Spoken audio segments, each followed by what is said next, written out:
Greetings, fellow travelers. Welcome on in. This is the RPG Cave, level 175. I'm one of your hosts, the level 199 human Dark Lord, Ryan Turford, and I am joined, as always, by the level 199 Elf Battle Alchemist, Dr. Garret Bland. How's it going, Garret? I'm doing good, man. But it's just a very, very serious question for you, Ryan. Of course. You ready? Yeah. Fire, rapid fire. Can you buy American liquor right now? Is that a thing? Do they take it off the shelves now? In the province of Ontario, where I live, yes, you cannot buy American liquor. Interesting. That is very interesting. Because they kind of took it off the shelves because, like, we as a province are taking a hard stance, Garret, where, you know, if regardless of the backpedaling of the stuff that's going on in the States, we are basically standing firm until they take all like tariffs off the table. So as a result, like it's staying off the shelves. Everything. Wow. Until then. Okay. Yeah. All right. Yeah. Can't get your Jack Daniels anymore. I'm very sorry about that, Ryan. You know, as someone who doesn't drink, Garret, you know, I'll probably live. I know you yearn for it. Yeah, I'll probably be okay. But Garret, you know, I drifted into politics land, but I want to bring it back a little bit because I just, was thinking about it when I was reading off the episode number. Yes. You know, we're at level 175, Garret. We're almost at level 200. We're 25 levels away. We're getting there, man. And, you know, these monsters are going to start creeping up on us pretty soon. Like, yeah, they're going to be a little too tough. We're going to be like under-leveled pretty soon. Yeah. Again. Well, I have to level up again another 100 levels magically. Yeah. We need to start thinking about, you know, ideas for level 200, which is very exciting. But by the way, I'm so excited that we're even, you know, gonna have 200 episodes of this show. That's crazy. You know, while that thought just occurred in my mind, why don't we just bring Seth and do a whole D&D campaign? I like where your head's at, Garret. Yeah, I mean, of course, you know, that's up to Seth's time and discretion and effort, of course. Yep. We don't want to impose anything that puts too much time or effort, but, you know, 200 D&D campaign to level us up 100 levels, not bad. Yeah. All we'll do is we'll just walk up to one monster and just tap them, and we'll get so much XP from that one monster. We'll just go up, you know, to a whole 100 levels at that point. Yeah. That would be cool. And then we'll have to figure out our changing of classes. Do we do a subclass? Do we do advanced classes, or do we transition, or I don't know, like. Because we did advanced classes last time. We did advanced classes. We gotta, you know, shake it up a bit. You know, maybe we just go completely, you know, like on the wheel, like spinning the wheel. Like oh god, it's like I'm playing AAFF all over again. Of course, that stands for Advanced Fighting Fantasy, which is like an offshoot of D&D, which is what I played when I was in high school instead of D&D. Where, you know, it was that where when you're creating your character, you don't get to pick any of your stuff. It's all chosen by random from like 160 different choices of, you know, races and classes. Like there was one, Garret, that I rolled, which was a pterodactyl person warrior. Okay. Where I was so powerful that I would walk around and I would use like I would roll critical hits all the time. And when I would roll a critical hit, I would literally take my beak and shove it through people's faces. That's what I was thinking. That's what I was exactly thinking with that. The pterodactyl warrior, the weapon will literally be the beak. Yes. Or the head. I mean, I had a gigantic sword, but I didn't need it most of the time because I was a pterodactyl person. Warrior. Kind of like Sauron from X-Men, you know, that villain that lives in the Savage Land. Yeah. But that was like my lucky roll. But there was a bunch of other times where we'd get like weird mismatched classes and stuff like that too. Interesting. Because it was all random chance. We should just randomly generate two classes together, just put it on a wheel, and then just randomly pick one. Yeah. And just see where it goes. See where the chips lie. Where the chips lie. We could pull it from a bunch of different fantasy, you know, kind of things too, where it doesn't necessarily have to be just like the 10 normal like generic D&D classes. Like we can go crazy with it. Yeah. You could pull in like random Final Fantasy classes. You could pull in like Dragon Quest classes, like all kinds of crazy stuff. Can I be an Earthbender from Avatar: The Last Airbender? We'll put it on the list, Garret. That'd be cool. Earthbender on the list. Lava bending. And watch that you get so excited to be an Earthbender, Garret, and you roll Red Mage, and then I end up being the Earthbender instead. That would be because of interesting. random chance. Yes, of course. Yeah. Anyways, By the back to way, brewing. Garrett, side note, you made me think about this as you brought up Another Earth side Benders. note. I like this. Did you know that there is an Avatar: The Last Airbender Magic the Gathering set coming out this year? I heard about that. Now I need to look this up. When is it released? It's going to be the last Magic the Gathering set this year. It's going to be in October. It's going to be similar to the Final Fantasy set, where they're going kind of all out with it, with like Avatar decks. You're going to have like boxes of cards. You're going to have all kinds of crazy stuff. That's going to be Magic Avatar: The Last Airbender themed. But it's so far away. They have hardly announced anything about it other than the fact that it's coming. Yeah. Okay. I see this November. Maybe it's just coinciding. They are. I don't know. Like ever since like a few years ago, they've been slowly bringing back Avatar: The Last Airbender stuff in general. Like Netflix has really invested into it. Yep. We have that live action show, right? We have the live action show, and then Nickelodeon just ordered a new cartoon show. That would be the sequel to Korra. Korra got finished in 2014. Yeah. Yeah, and I'm down with some more. I really just want a video game, an Avatar: Last Airbender video game, but I know that's probably the least likely to happen. Will it have another really easy like 1,000 gamer score or platinum trophy like the last one? Don't put platinum games on it, please. It's like my thing with Game of Thrones. It's like you put a good studio into it, and it'll be fruitful. It will be well worth it. But you know how video game development is. It's like a one-shot on goal, invest billions of dollars, takes 8 years and 2 reboots to actually get a product out. So yeah, I can understand why. That's too bad because like almost all of Nickelodeon's modern games are all done by THQ Nordic Studios. So it's terrible. I can't really, expect that it's going to be amazing, Garrett. But you never know. Wait, like a new video game? Yeah, no. Yeah, if they were to do a new one, because like all the Nickelodeon properties, all their new games are basically being done by THQ Nordic Studios. Like the new SpongeBob game and stuff like that. It's all that stuff done by them. So, But I'm really excited to see the artwork on the Avatar: Last Airbender stuff. I wonder what kind of cards we're gonna get. There's so many different things you can do. There's going to probably be like 8 different versions of Aang, just like there's going to be 8 different versions of Cloud in the Final Fantasy set. Yeah. I'm down. And then, of course, you got Appa, you got Momo, you got Sokka, Katara, you got Toph. Oh, man. Get the whole gang back together. The best part is you're just like speaking gibberish to me. I've never seen Avatar: The Last Airbender, so I don't know any of the characters. So I would... For people who are wanting to get into a good anime show, I would watch the original one from 2005, from book 1 to book 3, all the way through. It's so good. Nice. It's not that long either. I watched it when I was a kid, so that's good. Anyways. Hopefully, it's not a bajillion episodes. But no, it's not. It's like probably like. I forgot the episode count. It's like 60-ish episodes or something like that. Slightly more digestible than going back and rewatching Dragon Ball Z, Garrett, which is 300 episodes. Yeah, no, it's very digestible. Yeah.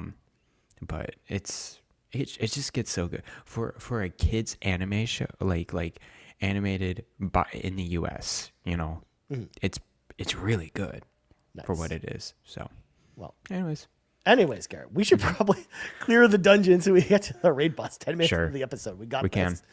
It's fine. We're in rare form today, Garrett. It's very exciting. So if you like what we do and you want to support the show, there's a number of amazing ways you can do that. Number one, if you're watching the live stream right now, over at youtube.com/carpoolgaming or twitch.tv/carpoolgaming live, you have an important job to do, of course, which is, of course, free for anyone who's watching the show. Just hit that subscribe button if you're watching on YouTube if you haven't already, or hit that follow button if you're watching over on Twitch. If you want to toss us some bucks as well over on Twitch, you can hit that subscribe button as well, get some cool emotes if you want to use some of those, but no pressure. Also, if you've got Amazon Prime, you of course have Twitch Prime, which of course allows you to subscribe to us for free.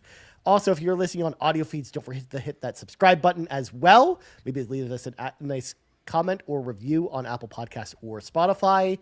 All that stuff helps the show get discovered. And of course, if you want one big podcast feed with the entire Carpool Gaming cinematic universe on it, as well as some exclusive content, head on over to our Patreon, patreon.com/Carpool Gaming. We've got some cool new content, of course, over on the Patreon, including Fees Pants episode which comes out tomorrow. So make sure to check that out. And then, Garret, this week on the Pants Patreon podcast for Patrons podcast, the questions post will be out on Monday. It's me. Hi, Ryan. Ryan Turford will be the person on the Pants Patreon podcast for Patrons podcast this week. I've already got lots of stuff to talk about. I'm going to talk about stuff at my job that's changed, as well as some other cool stuff. So cool. Look out for that. And again, leave questions for me on Monday if you've got questions for me. You can head on over there as well. Also, we've got the continued early access to the Mindy Indie van over on the Patreon. Episode 2 just came out with Nagachaka and Fulia. So make sure to go check that out. Send Fulia your feedback on the show. We would love to hear from y'all on that. I know Fulia has been getting a lot of great feedback already. So please make sure to keep sending that her way.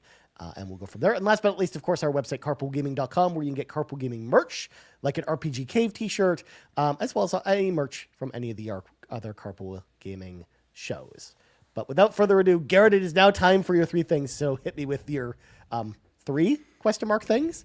Yeah, I put 4 bullet points, and then there's 2 of the 4 things I have like question marks, like parentheses question marks to like bounce off a different. But anyways, we can do rapid fire. It could be long, whatever works for us. Okay, first thing. Today we're going to get Indian food once again. Of course, we talked about this last week. Yes, we talked about this last week. We went to a new restaurant around the area. Not a new restaurant, but like a restaurant we haven't gone to around the area. It was so good that we want to go back to it for lunch. So that's the plan. Ryan, have you gotten Indian food since last week? No. Okay. I purposely was not like eating out. I was like, making sure to kind of prepare my own food, especially because all last week I worked a different shift than normal. I was working a 6 a.m. shift. So like I was home every day by like 2 o'clock. So I was mostly just making food at home. No, totally makes sense. Yeah. I'm just saying the butter chicken. That's the gateway. It's on the agenda at some point, Garret. You know what? I have to go to the office twice this week, Garret. There's an Indian place in the food court of my work. Oh, okay. And I've heard it's pretty good. If they are open, when I'm able to go get food, I will check it out. Oh, okay, cool. I'm looking forward to hearing your impressions on just Indian food in general. Yeah. You don't have to get the super spicy stuff. There's a lot of it can get pretty like that Indian spice pungent palate going on, but the butter chicken's pretty mild. So the tikka masala is pretty good. Okay. Anyways, okay, so just another food thing. Ryan, are you into bananas? No, it's a texture thing for me because soft foods, soft solid foods are like they make me feel very bad. So okay, sounds good. No. I know a lot of people that don't care for bananas either. I don't know. Bananas on toast this morning with a little bit of peanut butter, a little bit of honey. Okay. Pretty good. Yeah.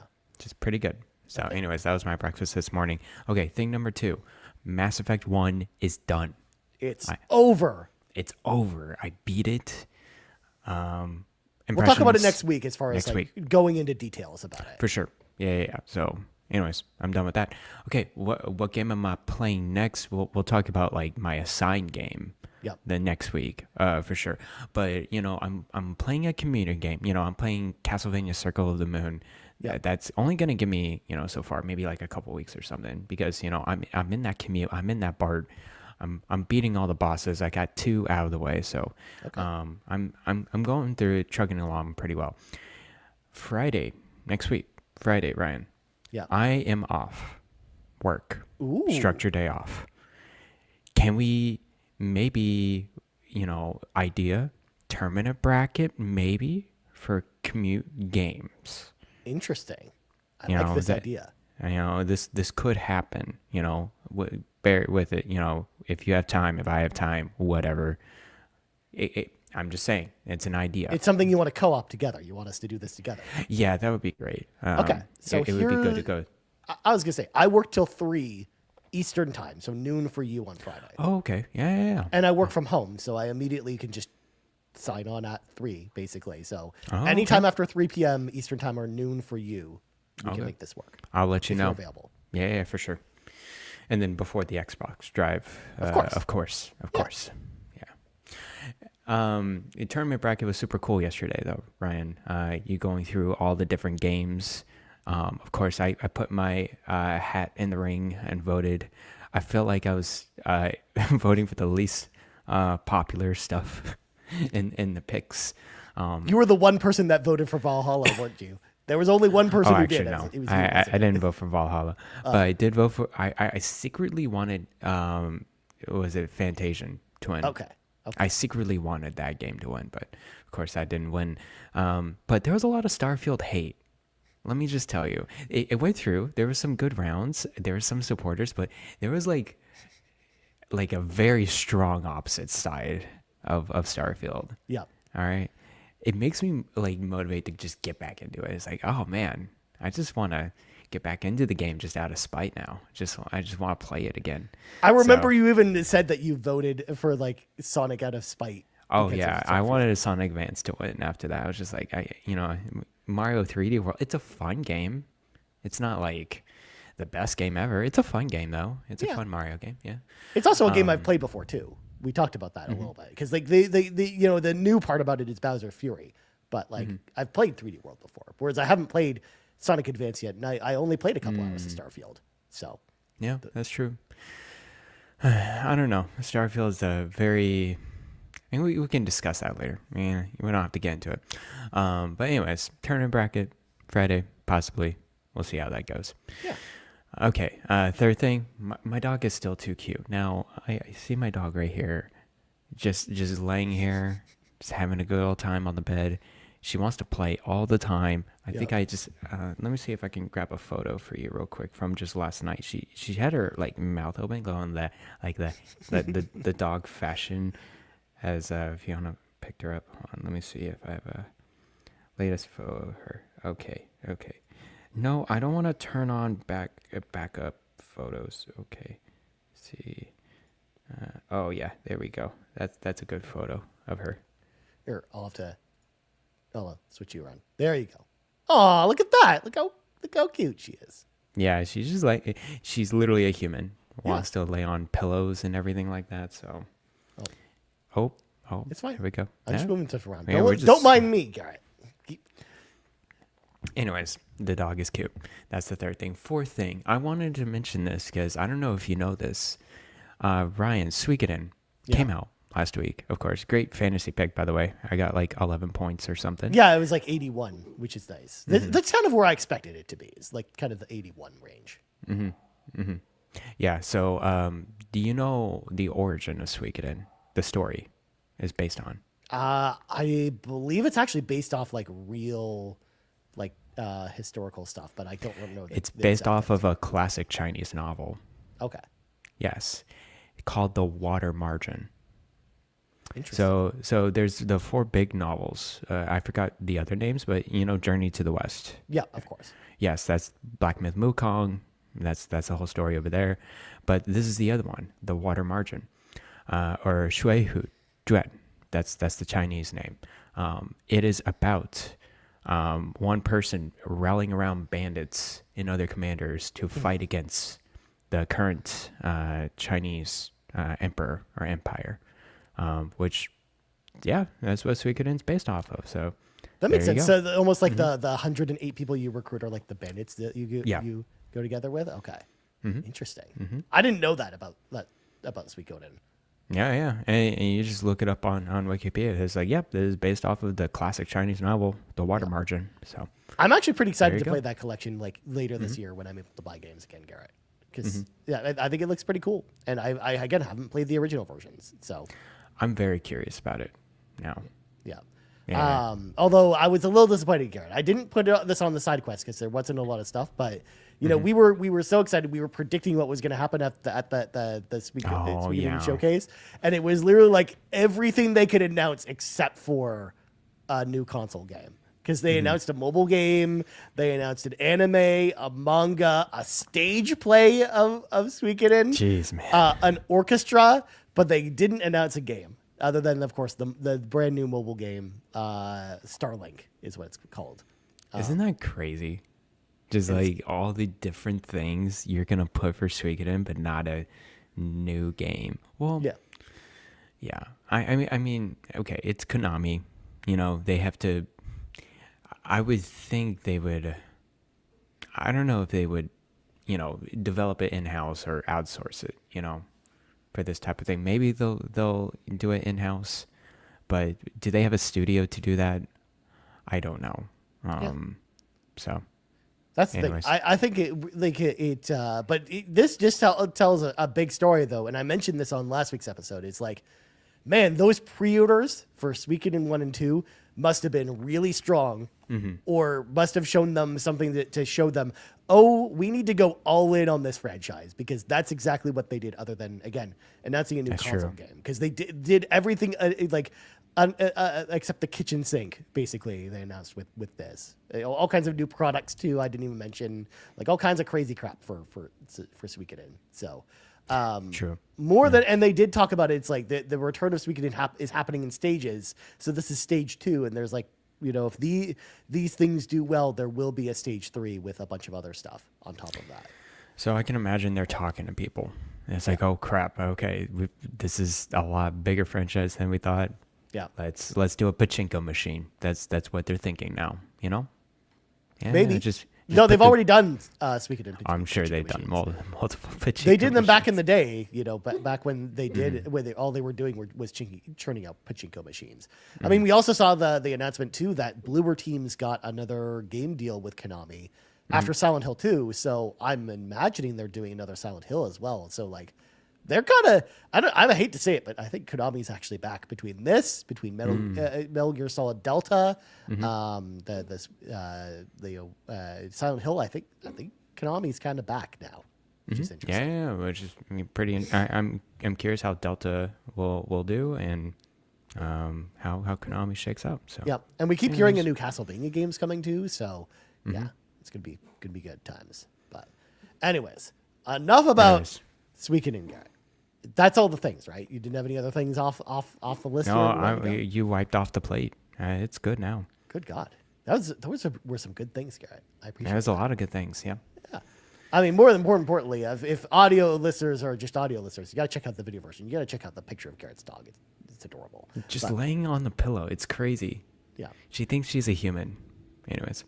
But now, Garret, it is time for us to read from the sacred texts, because it's time for us to record what is probably one of the most excited episodes from me that I've wanted to record in a long time. I'm so excited we're finally getting to talk about this. So, Garret, thanks to, of course, the audience's support during Extra Life 2024, Garret has now completed The Legend of Zelda 2: The Adventure of Link.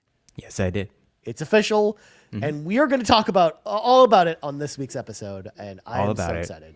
Now, of course, people at home are probably, are like, hey, this is a role-playing game episode. Why are you talking about a Zelda game on a role-playing game episode? Yeah. And I know, and longtime listeners of the show know that a long time ago, on an episode where we kind of talked about like RPG hot takes, I think was the episode, one of my RPG hot takes was that The Legend of Zelda 2: The Adventure of Link is the only Zelda game that's a role-playing game. And in fact, it is a role-playing game. And then I gave my arguments for whether or not it is a role-playing game or not. Now, Garret, is not like, hasn't had a chance to weigh in on it because he hadn't had a chance to play it before. But I'm going to ask him about it later in the episode, and we're going to kind of break down if The Legend of Zelda 2: The Adventure of Link is a role-playing game, if I'm correct on this. And we're going to just talk about the game. So we're going to start off the discussion doing something we haven't done in a while, which is fun facts, Garret. I, of course, love doing fun facts, bring y'all fun facts whenever we do, one of these kind of like games where we really drill down on episodes where we drill down on a one specific game or franchise. So, of course, Zelda 2 fun facts. Of course, the game originally released on the Famicom Disk System in Japan on January 14th, 1987. Wow. So an old game, Garret. Very old game. However, it was released in North America on the NES almost 2 years later on December 1st, 1988. So basically, like almost 2 full years passed before we got it in North America, which is really interesting. Interesting. It was also one of the first games as well on the NES to really utilize save features, because you could save multiple games on here, and it saved all your progress as you kind of played through the game. And the original Zelda did that as well, but that wasn't a very common thing around this time. Games allowing you to save your progress, which is interesting. Now, of course, Garret, we have to explore the Zelda timeline when talking about fun facts, because of course everyone loves the Zelda timeline. It's not at all contentious in any way. But according to the Zelda timeline, where Zelda 2 fits in is this game takes place at the very end of the Zelda timeline, assuming that Link was defeated in Ocarina of Time, and the 7 wise sages sealed Ganon essentially at the end of the game. It's the game's is also the only sequel to the original Legend of Zelda, because the original Legend of Zelda happens, a few years before this one, which is interesting. The story in the game, of course, picks up a few years after Zelda 1, and you play as 16-year-old Link as he sets out an adventure to save an ancient sleeping Princess Zelda. It's not Princess Zelda from the first Zelda. It's a different Princess Zelda that's actually been sleeping under Hyrule Castle for hundreds of years, because apparently there's this whole thing that's established where the ancient king of Hyrule, he after this tragedy befell, his daughter Princess Zelda, they decided to make it tradition in the royal family of Hyrule to then name all of the successor princesses named Zelda in honor of the sleeping princess that slept behind for thousands of years under the palace. In fact, I think it's not confirmed, but my fan theory thought, Garret, on this is actually the original Princess Zelda from Ocarina of Time that you're actually rescuing in this game. Okay. But again, this is not confirmed. This is just what I suspect based on what we've been told about the story. And this Zelda has brown hair, like the one in the GameCube, right? Is it brown hair? I thought it was brown hair. I don't remember. It's a long time. Maybe I was colorblind. But anyways. Yeah. I'm pretty sure she had blonde hair. I think she has brown hair in Twilight Princess. Definitely in Twilight Princess. Yeah. I can't remember, but it's been a long time since I played Ocarina. But anyways, enough about all that. Link has to gather 6 crystals, of course, to wake Princess Zelda, and because you need to get the Triforce of Courage to wake her up. However, of course, you have to avoid being killed, because, of course, his blood can be used to revive Ganon if his blood is thrown on his ashes, is how it's worded in the manual. That's why when you hit the game over screen, Garret, it flashes Return of Ganon. You get Ganon right there. Yeah. Which is interesting. Okay.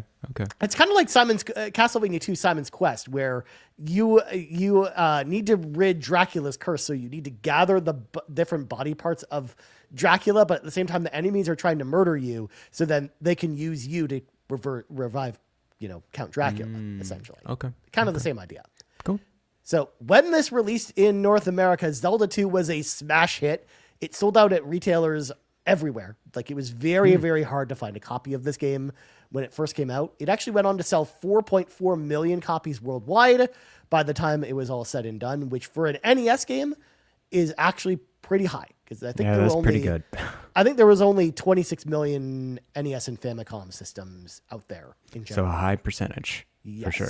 Yes. So a lot of people bought this game in particular. It even came in the fancy gold cartridge as well, kind of like Zelda 1 as well. And people wanted to get that. Also, contrary to the way people think about this game now, and the reason I wanted to include this next bit in here is, like, people, when they think about Zelda 2 now, people kind of make fun of it a little bit because it's different from the other Zelda games. But this game actually reviewed really well across magazines because, of course, at the time, that was the only place where you could really see video game reviews was in magazines, including Famitsu, where at the time it was the tied for the highest review score they'd ever given a game, which was 35 out of 40. This was alongside Dragon Quest 2. So it actually reviewed better at both Famitsu and also a bunch of other Japanese outlets. It reviewed higher than the original Legend of Zelda did. That's pretty interesting to hear. Yeah. Okay. So, and not only that, but when it came to North America as well, reviews in Nintendo Power and other outlets were like all really positive as well. So this game had a lot of positive reviews. Although if you go and look at this game now on Metacritic, it has a bunch of mostly its review score is kind of tanked and is now kind of in the 70s because you factor in modern gamers kind of going back and playing this game. Yeah. Okay. Which is kind of interesting. And of course, Zelda 2 was re-released on multiple platforms over the years, including the Game Boy Advance, the GameCube, the Wii, the Wii U, the 3DS, and of course the Nintendo Switch. Yeah, it just keeps coming back. It's the classics. It never dies. It's kind of like Zelda 1. Both of those get like, or kind of like Mario 1, 2, and 3, where they get re-released on literally every platform going on. And Yarden chimes in and says, "That's crazy. I wonder when and why thoughts kind of changed on this game." And I think, when I look back on things, I think the reason why this reviewed well at the time was like, I think people were really just basing those review scores on kind of the merits of the game itself and not so much the series that was around it. Because you have to remember, when Zelda 2 came out, we only had the first Legend of Zelda and then this one to compare it to. So there wasn't this like established standard of what a Zelda game should be. Whereas, people like reviewing it years later on different platforms, like, for example, a lot of the reviews that I saw that are up there that are published are from like the Game Boy Advance version, which, those Game Boy Advance ports of these NES games were not really good ports, combined with the fact too that like, now that you look at Zelda 2 and you compare it to other Zelda games, it feels out of place because it is so different. Yeah, it is for sure. And I think that's kind of where that disconnect kind of came in a little bit.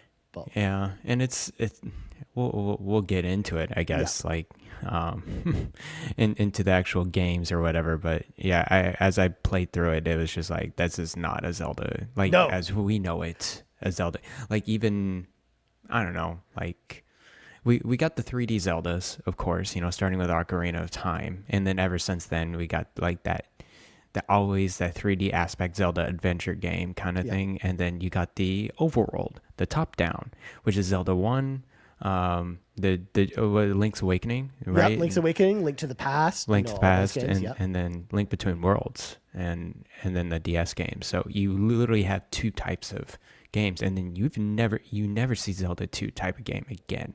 Yeah. They did this once. The series. Which again is weird that they never...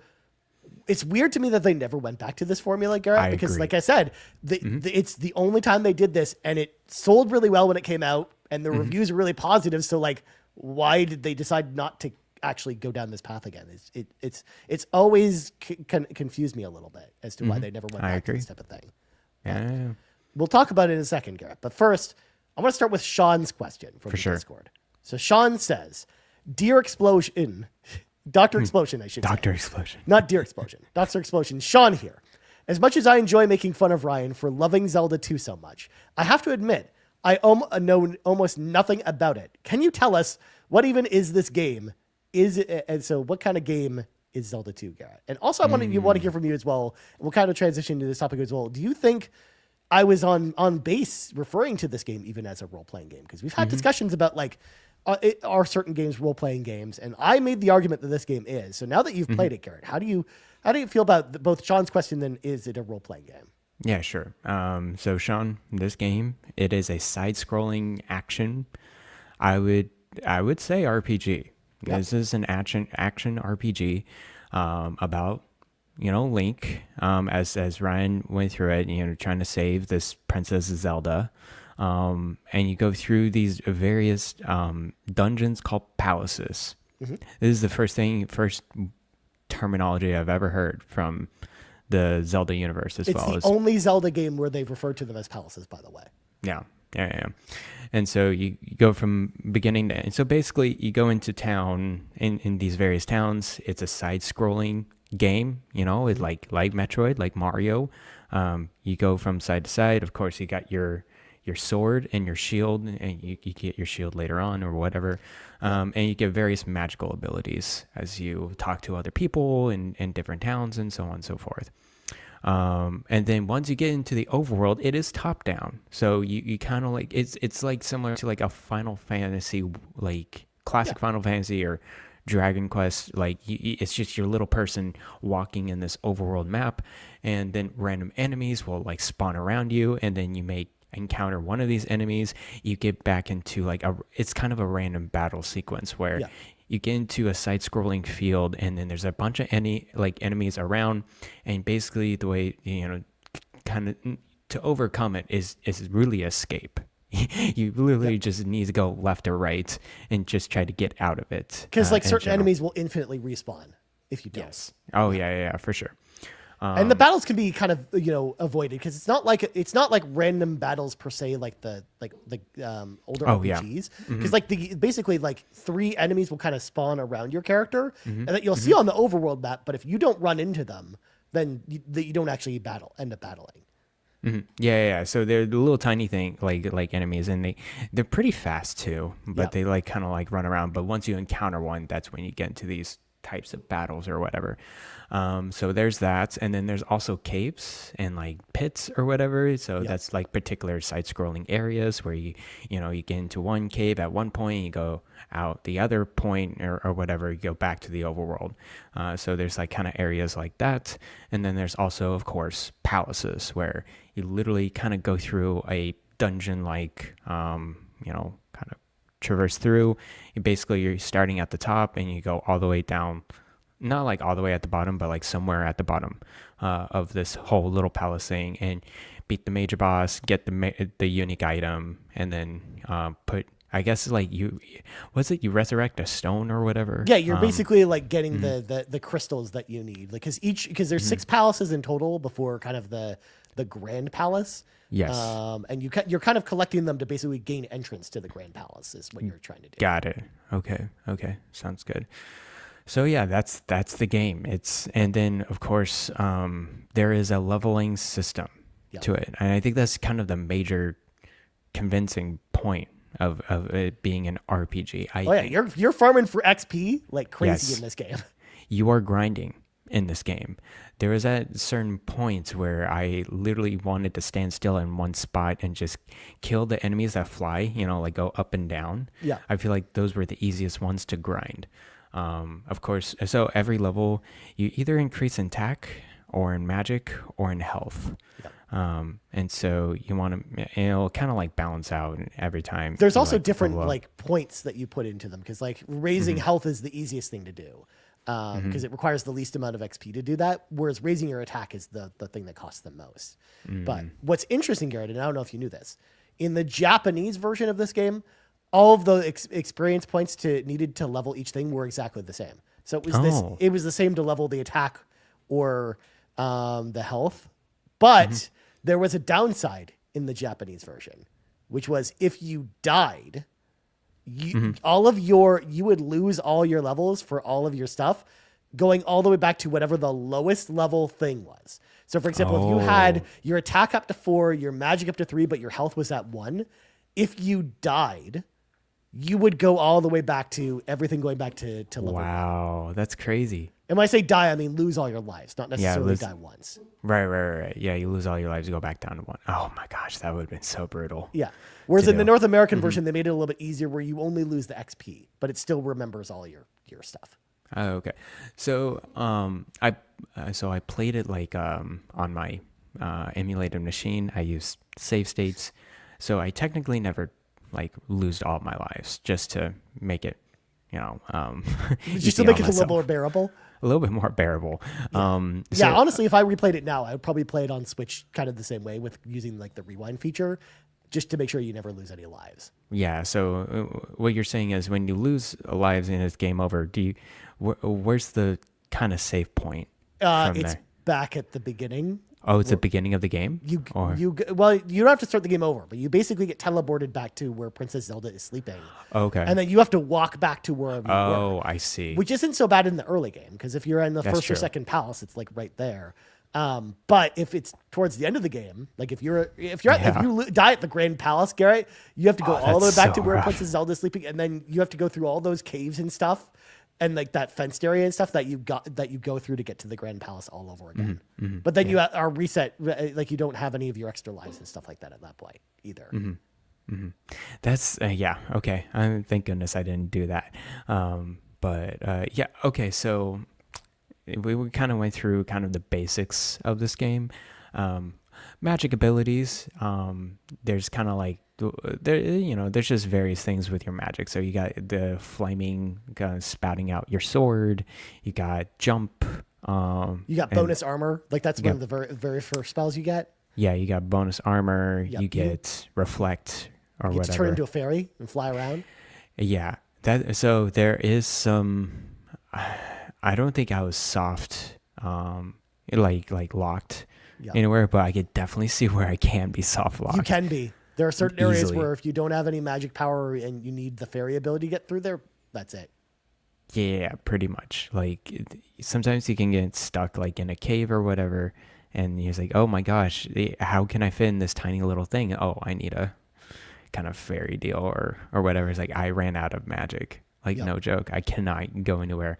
Of course, monsters drop magic potions, so if you are skilled enough and you can survive, you can get more magic based on that. But so there's that. So yeah, okay, various magic abilities. You need the last ability, Thunder, to even get through the game, to beat the game, which is insane as well. Yeah, especially like that last boss, like Thunderbird, for example. That Thunderbird's crazy. Yeah, you need Thunder to remove its shield or whatever, and then you need jump in order to even hit the head of this thing. And for those listening, you can actually jump without getting the jump magic spell. The jump magic spell just lets you jump higher. Yeah, it becomes much easier with jump, but it's still crazy. So I have a number of save states. So the way my emulation works, Ryan, is that every time I save a new save state, it will go to the next one. So it'll go, okay, save state, it'll be 2, 3, 4. Guess how many save states I had at the end of the game? 167. More. Oh, jeez. It's 300 plus? More. 1,000? 1,000, yeah. 1,038. Oh my God. That's so many save states. This game is difficult. Yep. It is probably the hardest video game, or one of the hardest video games I've ever played in my life. And I don't know how people back in the day played this game and on the NES or Famicom. It is so hard to get through. If it's your only game for like 2 years, I get it. Like I'm sure you can get skilled enough. But you know what? That's what most of us were like back then, though, because like we have to remember, like cartridges were actually more expensive when you factor in inflation than games are now. So like most of us growing up who had NESs or Super Nintendos, like we didn't have most of us, unless you were super rich, didn't have vast libraries of games. Most people only had a few games and then whatever you'd rent from the video store. So it's like Zelda 2, as an example, was a game that, I know a lot of people had. And like the people that beat it back then were the people that like maybe only had 5 games. And like Zelda 2 was one of your 5 games. So I guess you're going to play it a lot, because otherwise what else are you going to do? Go outside? Yeah. Exactly. Yeah. I can see this game being your only game if you're playing it the normal way for a good long amount of time, just because of how difficult to get through each particular step. You can get into areas where like even the smallest of enemies could put you at a really disadvantage, like lower health or anything like that. Or even like the enemies that not only deal a ton of damage to you, but you also lose XP if you get hit by them. You're just, which is insane, just puts you and even magic. farther behind, which is ridiculous. Yeah, there's some that remove your magic as well, which is crazy too. In fact, speaking of the difficulty, Garret, I purposely decided not to mention this to you. But there are of course lots of lists out there for the hardest NES games. Zelda 2 is commonly like in the top 5 hardest NES games. Yeah, no, it makes sense. It's not number 1 though. In fact, is it Ninja Gaiden? It's one of the Ninja Gaiden games. Yeah, it is always usually number 1. And it's usually a debate between Ninja Gaiden 2 and 3. Ninja Gaiden 3 in particular, because you get 3 lives and that's it in that game. Oh, that's crazy. And otherwise you have to start the game over, and it's ridiculously difficult on top of that. So That's one of them. But Ninja Gaiden 2 is also very difficult. But the Zelda 5 is always usually in the top 5 hardest NES games. Especially too, because Garret, think about it this way, because I think you also used a guide obviously to get through this, right? I did use a guide to get through it. Imagine back in the day in the 80s where there was no internet and there was like, unless you went and bought the strategy guide for this, which there was none. You basically had to buy the issue of Nintendo Power that had Nintendo strategy Power, chips in it, and even then it didn't have any of the stuff on how to beat the game. It only had stuff about like the first couple palaces. Imagine trying to figure all this stuff out by yourself, because the villagers, when you go and talk to them, talk in like riddles. They don't actually give you like all the information, so you kind of just have to figure it out yourself. He's like, get the magic coin, and it's just like in very slow text or whatever. And I'm like, what are you talking about, dude? Like I don't know. Or our child has gone missing. Our child is missing. Yeah, and like you wouldn't normally think, oh, I need to go into the dungeon and rescue their kid in order to get the magic spell that I need to get to the next area. Yeah, no, that's insane. Trying to figure that out without a guide is, I can imagine that taking it's so just ambiguous, so weird. Yeah. But that's how it was back in the day. Just you gotta read all the dialogue and just search around and figure it out. Yeah. For the dungeons, for the most part, I did okay. Yeah. Like, I think I've started checking maps starting in like Palace 6 or 5, somewhere around there. Because for the most part, they're not super like overly complicated. It's really like the last 2 palaces in the Grand Palace that are a little bit confusing to navigate through. But the first 4 palaces are like pretty straightforward to get through. Yeah. You're really just looking for keys to open the locked doors, and you just have to, if you just explore the rooms, you'll find the keys eventually. It reminded me of Metroid, to be honest with you, when I was going through those palaces, just because it's all enclosed. You try to get certain keys to overcome obstacles, and I felt like, if I played this back in the day, I would totally be in on the pen and paper, like making them, like, give me the grid paper, give me a piece of paper. I would be making a map. Like, no joke. I would be so into it, just trying to figure out each square, each little place. Okay, where does that connect from route A to route B? I can totally see the fun actually in that, and that's why I particularly like Etrian Odyssey games, because you literally make the map as you go traverse throughout a dungeon. I think that's a pretty cool way to explore and figuring out a puzzle, is actually making the map like that. Yeah. I mean, it's still not as crazy as some of the Metroid maps though, because at least you're not like looking for like crazy secret rooms and stuff like that. Like I do think it's a little bit more manageable, but you're right. I think like that's like a good way of doing it, what you probably would have needed to do back in the day. Whereas like, I think a lot more of the cryptic stuff to figure out is like where you're supposed to go on the overworld map, or like what of these like specific caves do you need to go to do like specific things and to get the specific things you need to get to progress to the next area. Yeah, because you get into an area, you're like, okay, there's like 4 different things I can do. Which way do I go? It's like, well, if you don't go that route, because you'll just need to do that way later in the game. Yeah, you'll get stuck or something like that. So do A, B, C, D, and then you can finally go back to that route that's on like the closest to you, which was pretty interesting. I found my favorite parts are the palaces, to be honest with you.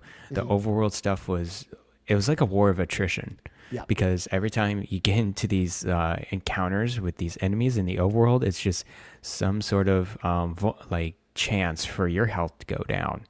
It's like, okay, you're getting into this, almost guaranteed you'll be hit once. Yeah. In almost every case, like other than the ones that are like just bubbles, and you just like avoid the bubbles. Yeah, avoid the bubbles. Yeah.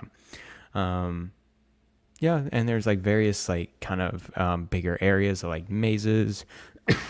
Sometimes you have to go through kind of the dungeons or whatever. Not dungeons. I was gonna say, I got to talk to you about Death Mountain, Garret. Death Mountain, like, yeah, that was which of course is like the first kind of big skill check for a lot of people who are playing this game, which is kind of like the mountain kind of system you go through, where it's like you're walking between different caves that are in this kind of mountain.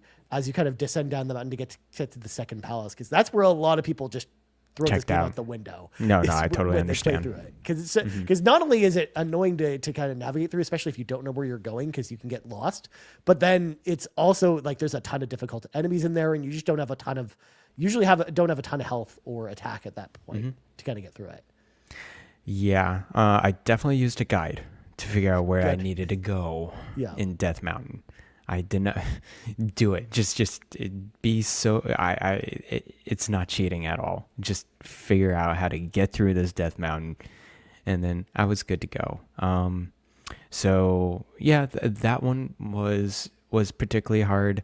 I didn't like the one where I had to go through kind of a passage, like where all the kind of sea creature monsters were shooting spears at you. Yeah. Constantly. Like the ocean area. The ocean area. Yeah, the ocean area. Yeah. Basically, they come up over the gate and they just throw spears. Yeah. And you just gotta dodge. In this particularly long side-scrolling area. Yeah. It's kind of like the fence area towards the end, where it's like you're going past like the castle gate, and like the lizard people are chucking stuff down on you. Yeah. On the way to basically. the Grand Palace as well. Oh yeah, the second to like the last kind of area to the Grand Palace. That one was rough too. Yeah. They were like, and they really amped it up. It's like, oh, what if we make the enemies go faster? What if we pack in a lot more enemies that they'll do more damage to you? Dude, Like, those last couple caves that you have to go to before It's you go to the Grand Palace insanity. are insanity. Yeah. It's so ridiculous. you have to go through, and so I had many times where I had a save state and then I had to load back over and over and over again. I don't know if I could have played this through Nintendo Switch Online, because I would have had to do reverse so many times. Yeah. In this game. I want to talk about the enemies a little bit more. Mainly the ones that were very difficult in these palaces, but also in particular fixed areas. Yeah. Not so much on the wild areas, but like I'm talking about kind of the knights with the shield and sword. The Dark Nuts is what they're referred to as the Zelda universe. Goodness, yes. That's what they're called in the Zelda Dark lore. Nuts. So you got ones that are red, and then they like kind of they're kind of normal. They have a shield, they have a sword, and then they attack you basically, and then they'll attack you. And, you know, there's like two squares, two hitboxes. It's either on your like chest or down at your feet. Yeah. And they kind of randomize it back and forth sometimes. Sometimes they repeatedly go at one spot or the other spot, and then of course you need to put your shield position either like at your chest or down below. Yeah. At your You have to feet. match where they're hitting. Yeah, you got to match where they're hitting. Now, I kind of course, I think everyone knows how to go around this. Well, not go around this. I think that was the strategy, is to jump and then attack the The head. jump attack is like the way Jump to do it, attack. Yes, yeah. And I got that groove going down with that. And then they advance these enemies. Say, okay, here's this blue knight that shoots swords. Yep. Randomized at your chest or feet. Yep. And it could be constant. Just a constant stream, like switching back and forth between positions too. So you gotta have to like I felt like I was playing some sort of Guitar Hero or Yeah. something. Just these buttons or these daggers, just getting to my point of Link, and I just have to be on time. Of like, okay, I go up, down, up, down, up, down. Like Yep. that was crazy to me. I was just like, dude, I'm stuck in this place in this certain palace. I got like half of a heart left, and I just have to get through this thing. Yep. You're just like, I gotta force my way through these dark nuts, you know? They're too much. So They are like infamously like the most difficult enemies in the game, like most annoying ones to deal with. the throwing daggers was insane. Yes. And of course the Grand Palace had the eagle head, Yep. which included jumping around. I decided I am not dealing with you. I'm running away whenever I can, for sure. So that was another difficult thing to get through. Yeah. Of course, there's different enemies that they gave me pause as well. Of course, you had the ghost wizard things that shoot magic. Yeah, but once you figure out, you just use the reflect spell. Yes, you use the reflect spells on those. little fishbone things that go up and get on the bridge and then go back. Oh, those were so annoying, especially when you're trying to run through like a bridge or whatever, and then you just see just a flying bone thing just going at you and then staying on the bridge and just sliding. They were like the cheap like the fish from Mario, but on crack. Like, yeah, no joke. I can tell there was a lot of reused assets from Mario games too. Of course. So obvious with the brick yeah. kind of like aesthetic, and then of course the caves as well. You can tell some it was pretty interesting to see a lot of the Mario 2D assets that were in this game. Yeah, like they wanted to make it more of that Mario style, which is interesting, because they also kind of had they borrowed some of those as well for the first Zelda game, when you have like those areas where you're collecting the items in each of them as well, where you're kind of going down the staircase and it goes to this like different camera angle. But they wanted to, I guess, expand that more with this game, which I thought was really interesting. I loved when I got the down sword attack and the up sword attack. Yeah. They got especially the down sword attack, very useful. And of course that transition to Super Smash Brothers, which is super cool to see. That down sword attack came from Zelda 2. Yeah. Which is interesting because, like I said, you don't really get those in the top-down isometric Zelda games. No, you never do. And you don't. In fact, I think that's. I'm trying to think of I don't Zelda think you games do you actually 3D get. Zelda. I don't think you do. it is only that one. Yeah, that's pretty interesting. Which is also interesting when you look at Smash, because again, there's a bunch of influences actually from Zelda 2. Oh, 100%. Yeah. Like I mentioned, the temple theme from Smash Brothers 1. It's the only Zelda theme that's in the game, and it's from Zelda 2. That's crazy. The Hyrule song. Yeah. Yeah, the one you hear over and over again in the palaces. Dude, I was jamming to that song, and then like because it does like it does the first like chorus of it, and it's like pretty calm, and then like the second wave it does it adds an extra beat to it, and you're just like getting into it. It's like until you hear it's like do do do do do do. It's like, dude, that's so good. I mean, that's one of the things that actually kind of drew me to Zelda 2 in the first place, was actually I heard the soundtrack before I played the game. It's so good. I'm like, dude, I got to play this game. This music's awesome. And that's one of the things I've always loved about Zelda 2. And one of the reasons it's my favorite is I actually love both the music and just the aesthetic of Zelda 2. I love kind of the way the world looks. I love the enemy design. Like, I think all the stuff, the visually and from an audio level, I think Zelda 2 is actually a pretty impressive NES game. It's that I still very think holds impressive. up visually and audio-wise, even today. Like, I think it looks really awesome.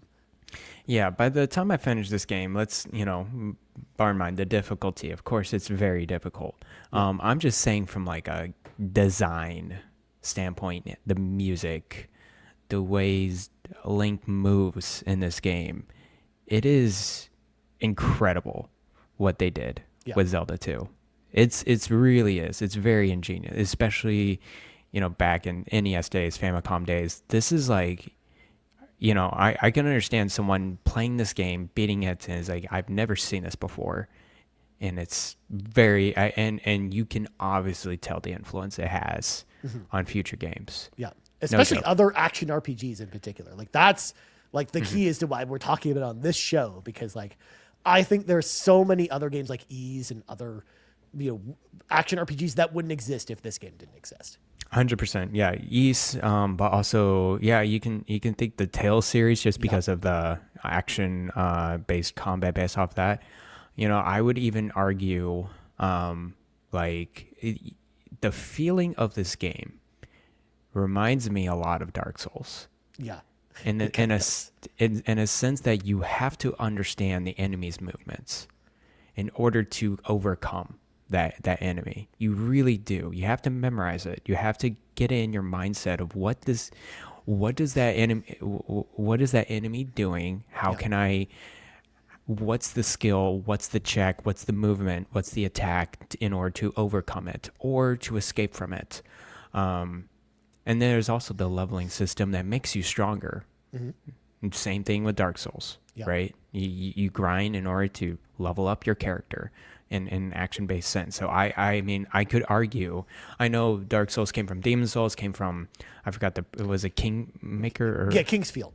Kingsfield. That's it. Yeah. But I can honestly say like that whole genre of Dark Souls, you can see the genesis of it in Zelda 2. Yeah. No joke. Absolutely. Like 100%. So That's one of the reasons why people who were older gamers actually really were drawn to games like Dark Souls and Demon Souls in the first place, was they really felt like playing NES games, like having that same feeling of playing old NES games at the time.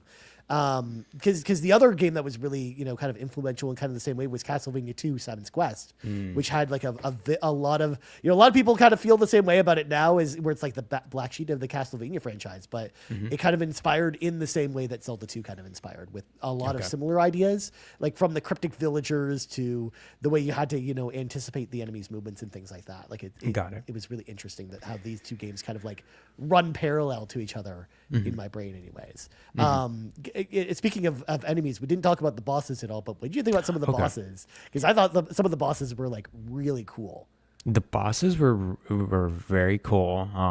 I didn't the first time I got into a boss, I didn't realize I was doing a boss, and I see the red little squares off to the left. I'm like, oh dang, this is like the major boss. The or horse whatever. head dude. The horse head dude. Yes, I remember him quite well. Died a lot in these bosses. Yep. I think the one I took care of the most and the easiest was the one on the knight on the horse. Yep. Deal. It was nice to have the downward attack. Yeah. No, if you didn't have the downward attack for some reason, like that boss is You're like screwed. Impossible. But like with the downward attack, it's pretty easy. Yeah.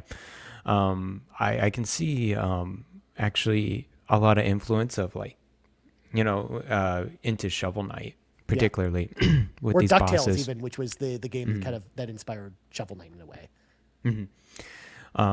Yeah, no, I really I was really into the bosses. The Thunderbird was insane to me. Which actually, like, it's interesting because, like, since you played through a guide, I'm imagining, and we're gonna spoil the final boss of Zelda 2. Sure. So I mean, spoiler I alert for think Zelda 2. I knew the final boss before. I think a lot of people probably did, but Zelda it's 2. Shadow Link. It's the first appearance of Shadow Link where you have to fight, the Link's doppelganger, because you have to like prove your courage. Essentially, is kind of where the story is going. But you probably use the trick, Garret, where you sit in the corner and you crouch and you just poke at him, right? I actually did not. I did not use a guide much at all to get through the bosses. The only one I did was the Thunderbird, because I had zero idea what to do with the Thunderbird. Because if you don't use the trick for Shadow Link, the final boss, he's kind of like one of the Dark Knights, the knights, but on a ridiculous level where you have to just like on steroids. anticipate his sword attacks, and he blocks almost everything you throw at him. Yeah, he blocks pretty much everything that you attack him with.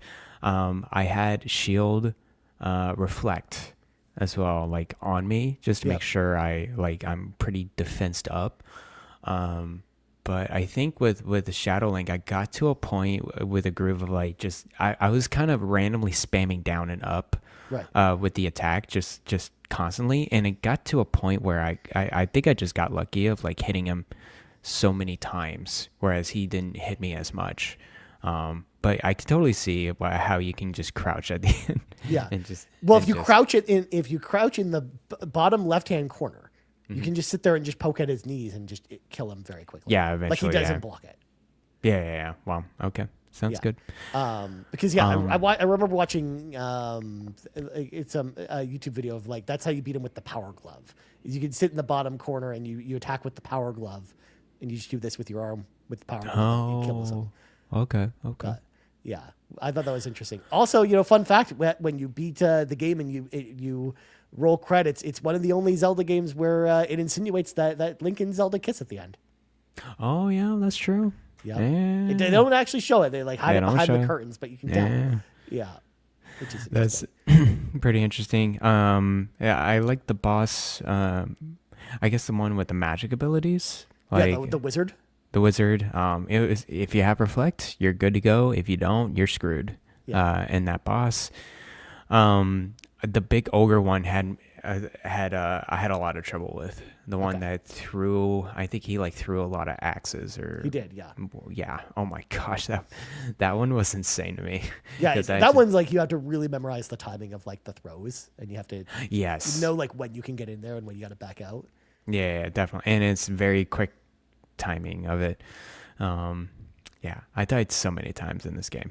Yeah. and of course, thank goodness for save states. Thank goodness I literally a hotkey button for me to just go back to the previous state, because I died so many times trying to beat these bosses. Yeah, I think that's pretty much it with Zelda 2. I think it's a very good game, and now, hold your rank for a second. Yeah. I have a question from Rybo. For you. Sounds good. Which is going to transition to what you were just about to talk about. So now that you've played the GOAT of Zelda games, what could possibly compare? On a scale of 1 to various day life, where does this game rank? Of course, 1 being the lowest rank, and of course, various day life being the greatest game you've ever played in your life.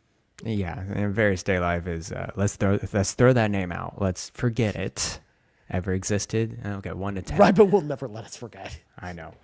It is well, okay, so if I played this back in the late 80s in like the normal way, and this was my only game, and I went through it for a year or so, I would probably give this like a 10 out of 10 kind of deal, just because of the nature of it. Now I would say like 8 out of 10, just because it is a high difficulty bar to just get through this game. And of course, our time is of value now. We want to play other games. We want to get through other games as well, like multiple games in a year. Of course, that wasn't like that back in the day. So I would have to knock the score just a little lower, just because it really isn't for new players. No. It's not really for new game people. It's really for someone's like, okay, I want to get back into the old stuff. I need to figure out like what's a hard game, what's like as or even more difficult as Dark Souls or something like that. This is the game you would play. So yeah, that's where I would put it 8 out of 10, because it's a great game in terms of design, in terms of gameplay mechanics. It's still, it's convoluted. It's like so like complicated to get through, but you just have a guide. Yeah. Always have I also a guide think it's with just this game. worth it. Like even with the complications, I think it's just a game that's just worth playing and fun. Mm-hmm. Yeah, no, it's a fun game. It's just, it's you're gonna die a lot, so just be ready for that. So yeah, that's how I think of it. Is nice.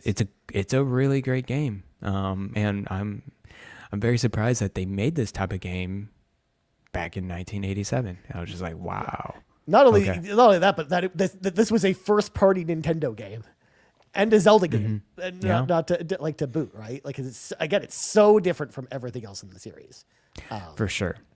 And again, it's one of the reasons why I'm like, man, I kind of wish they would use this idea again, but make it like a more approachable and easier game for some people to get into. Because I think people would eat this type of game up now if they made it a little more approachable. I think I would make it like I wouldn't say remake, but like just to have a spiritual successor. Yeah, like Zelda Link Between 2. Worlds or something. Yeah. I would love a Link Between Worlds type of style with this game. Make it just more approachable in terms of difficulty.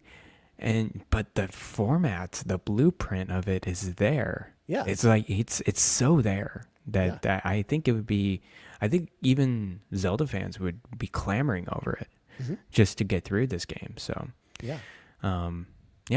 great game. Zelda 2 is it's something, man. It's definitely influential on a lot of action RPGs. For sure. Yeah, you could definitely see the bones of what would become modern action RPGs from this game. Which is crazy to think about, because again, most people don't think of this game even as a role-playing game at all, because they think, it's a Zelda game, of course it's not an RPG. But like, no, this is like the Zelda game that is an RPG. Like, I would argue the rest of the Zelda games are not, but this one definitely is. But Yeah, I'm glad that you played it. Now, I didn't, talk about my experience a little bit, but I forgot to mention it because I've talked about it in other episodes. But like, Sure. I played this game first on Wii U. Garret was kind of where the first okay. place I played through Zelda 2 for the first time. I dabbled with it on the Wii because I had it on the Wii, but and I had it. I had the GameCube disc as well. But it was really where Wii U, where I played it on a video series on my old YouTube channel. I played through the game without save states. Oh my gosh. I died and went through it. The only time I would use the save state was to basically just save my game when I was shutting it off for the between videos. But I remember just having such an amazing time playing through this game, to the point where, like I said, it's my personal favorite Zelda game, and it hasn't been topped by modern Zelda games. But I think it's just because I like this style of game more than some of the like the isometric like top down Zelda games. I see. But that's just why I'm more into this game, I think, than the other ones. Got it.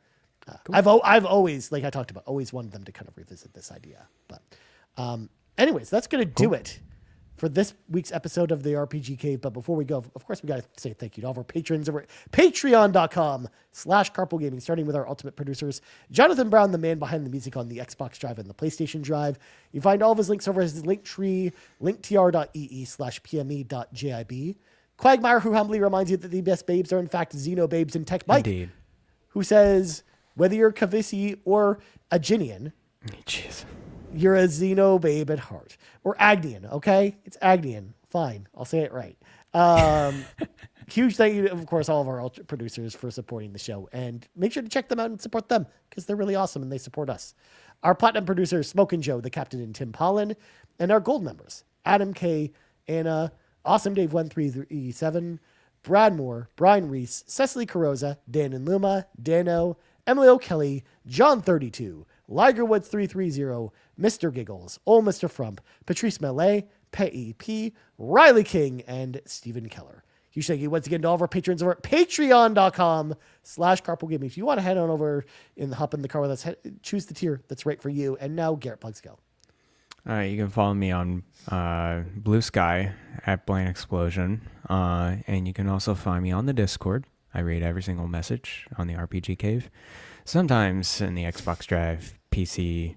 Is it PC gaming? We need a PC I think it's just drive. PC gaming, yeah. Yeah, okay. I mean, even I posted in there yesterday, Garret. Oh, what did you post in there? I only sometimes read it. I mean, Garret, on the stream yesterday, Sean was like, we were talking about my stream, and Sean was like, I told Sean that I only had one monitor to basically do everything on. Yeah. And then he's like, oh, well, I'll just buy you a separate monitor. What are you doing using only one monitor? And then I'm like, I have another monitor. And then I sent him a picture of proof saying, this is my second monitor. It's literally collecting dust because I don't have room on my desk for it. It looks nice. It's like a 42-inch 4K monitor, Garret. My goodness, yeah, and G-Sync LG. Yeah. Pretty good. Yeah, I just don't have room for it anymore, unfortunately, which is too bad. So I have this like 19-inch, 1080p monitor. So. Okay, yeah. I see. So managing the tournament bracket's a little complicated. Yeah, I bet. Yeah. And you can also follow me on Backlogged at Blind Explosion. I think I'm gonna put out my review of Mass Effect 1 next week on Saturday, so we don't get some pre thoughts in there. I wanna really dig into Mass Effect 1. I am so excited for that conversation, dude. It's gonna be awesome. Yeah, for sure. Yeah. But yeah, as for me, you can find me in the Discord at Ryan Turford. You can also find me on Backlogged at Ryan Turford. And I didn't mention it this week, but Garret, I finished Pokemon Brilliant Diamond this week because I wanted to play a Pokemon game. You did on Switch. Wow. And that was a game. It was definitely a game.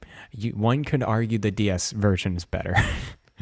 I mean, I never played. This was my only frame of reference is this game. So it's a carbon copy basically, but I like the pixelated art style more. Yeah. I mean, to be honest, I don't even think it was really the art style. I think it was just like, I just personally think that maybe I'm not super into old school Pokemon games anymore, and that's okay. That's fine. I honestly, when I was playing Diamond and Pearl at the time, I honestly felt this was a pretty flat gen. It was not that impressive to me. Anyways, yeah, okay, Brilliant Diamond, Shining Pearl. Yeah, well, I put a little review up on Backlog. Cool. I'm glad I finished it because there were a couple times where I almost quit. But no, I get it for sure. But anyways, this has been the RPG Cave level 175. So for Garret Bland, I'm Ryan Turford. That's the end of the show, and we're out. Bye-bye.